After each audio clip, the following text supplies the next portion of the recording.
अंदाज लिखा है बरकत क्या चाहिए बेटे बरकत ये क्या है दा ये भाई 2 फुट का रस है 2 फुट 3 इंच का ठीक है ना एक और छोटा आल अजीज मथोई होटल में मिलते स्पेशल ये जना सच्चे घी नाल बड़ा तो ये देख मेरे को सुखा ना कच्चा दे कटे वाह वाह मेहरबानी जोड़ी मोहब्बत तेरी असन वीडियो देख के आए बिल्कुल के रास खाने बिल्कुल तू त्रै रास मैं गुडे भी मैं चाहिए बता ए देखे तले तले वीडियो मारे सारे चाहते मैं तू सारे हाँ बस इन्हें सीधा चोटी बालों तक खंदा मैं इवें ना पूरा छोटी बाला खवालू मैं था अदा है बाईपास दे उत्ते वे बरकत भाई लोकेशन अल अजीज मस्तोई होटल कोट छुटा तेतरी मोड़ ए हुंदो ते मिलदे वे स्पेशल घी वाला ए दे पावे पूरा 2 फुट दा ही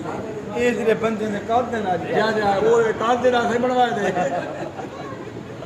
मैं डर लगदे हुन इको मोंढा ना देवना को मोढ़े ते रख चाहिए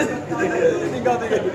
माशाअल्लाह इता काफी तादाद दे विच रश होंदे लोग आंदे स्पेशल ही रास दी वजह ये रास्ते बजावा ए वायरल रास्ते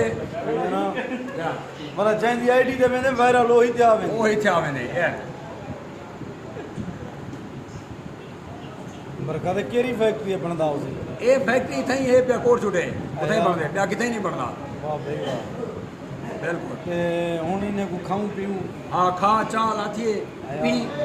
पीवना नहीं बंदा खावना बंदे इको खावणे ये अदा बड़ी तगारी चाह वहीं जे बुड़दा ही नहीं है को तगारी के ड्रम जा ना ड्रम में तो किले ना चा ओके का